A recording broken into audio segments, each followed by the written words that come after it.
Hello my dear friends, welcome to my channel. I called it One for Watercolor and More.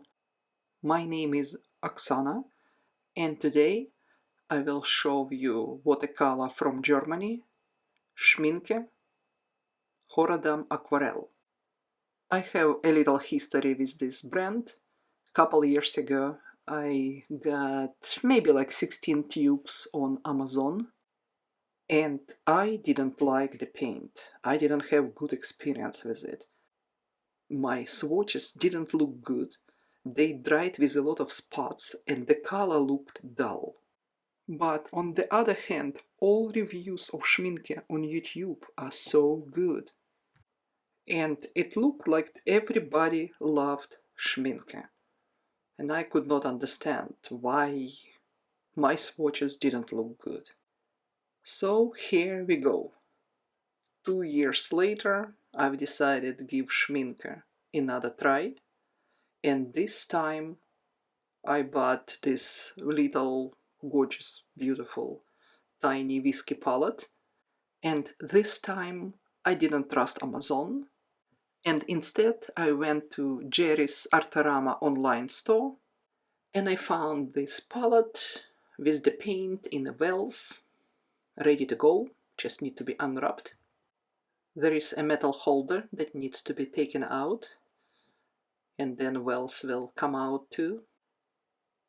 I want to unwrap them off the screen, and then we will go to the next step.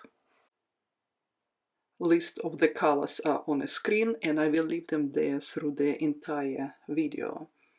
It was very easy to remove wraps, they didn't stuck to the paint. I guess it is a good sign. And also this palette comes with a piece of paper for swatches. It's not a high quality paper, but it's good enough.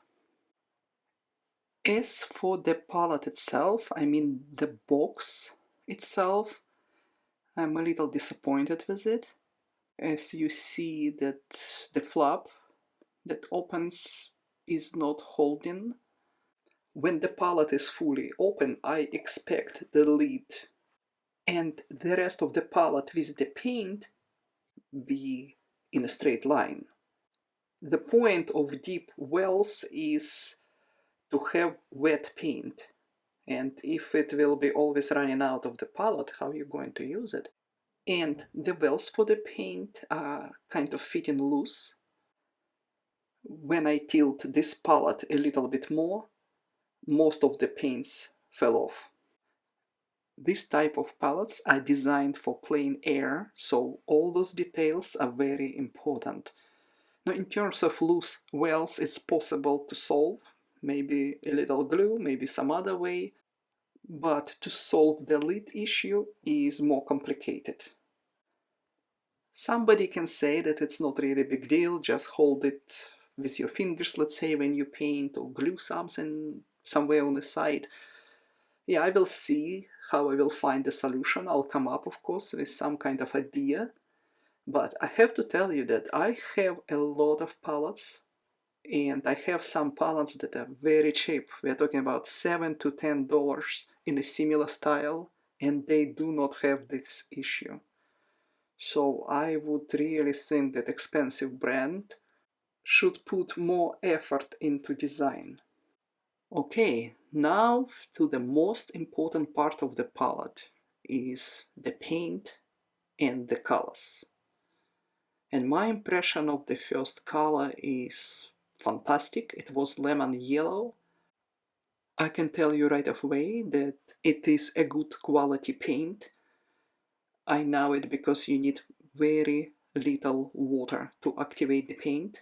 It gets on a brush right away and it stays on a paper. And visually the color is beautiful. The second color was cadmium red light. The same fantastic color. The next color in the red family is permanent carmine. Gorgeous color and also was very easy to get on a brush. Now ultramarine finest. Interesting name. I guess it means that it does not granulate. Again, beautiful watercolor and how easy to dissolve the paint. The next is Prussian blue. My favorite blue is Prussian blue. At first, when it's wet, it kind of looks like greenish ultramarine, but then when it dries, you obviously see that it's different color. Okay, permanent green olive. I want to tell you that at the time when I made this video, when I was making those swatches, I even felt emotional because paint is so good. Next color is a real test, yellow ochre. Yellow ochre often dry and actually hard to use. But not Schmincke. As you can see, I even stopped in surprise. I'm looking about how much paint on a brush. The brush was hardly wet, very little moisture. The paint was totally dry. And look how much paint is on the brush. Here a little oops, but it's okay. Alright, the last color is Sepia. Very interesting choice. I really wonder why they choose Sepia. Sepia is a beautiful color. If I would be the one who would put this palette together, I of course would choose burnt sienna. Or maybe burnt umber. But Sepia is a beautiful color too. For some reason it's very seldom chosen for the palettes. Okay, let's review one more time the name of the colors. Started with lemon yellow, then cadmium red light, permanent carmine, ultramarine, Prussian blue. I like how it dries and it does not give the runs back. Permanent green olive, yellow ochre. I am very impressed with yellow ochre in this palette, and sepia. As you can see, sepia is the only pigment that gives runs back. Like right now in the process of drying, you already see those spots that will create cauliflower.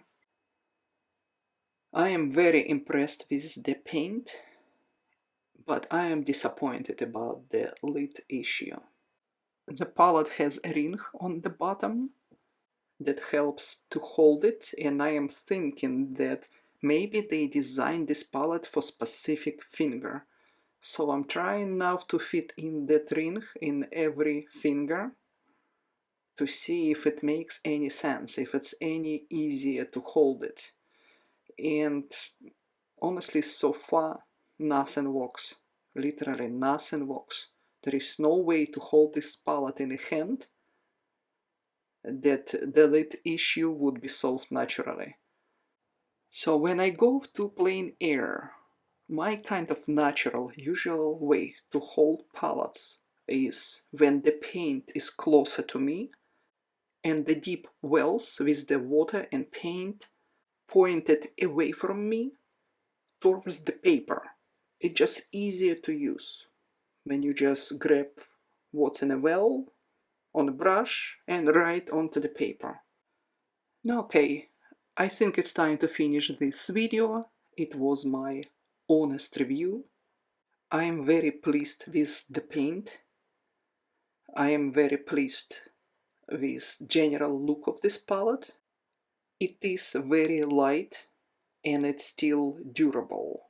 At least it seems durable. And of course the container for water. It clips on a side and it's enough water for the brush that I used today for the swatches, which is a Skoda Perla number 8. Okay, time to finish the video. Thank you so much to everybody who watched it all the way to the end. I hope you found information useful. I wish you all the best in your watercolor. And I hope you will be back for the next video. Bye-bye.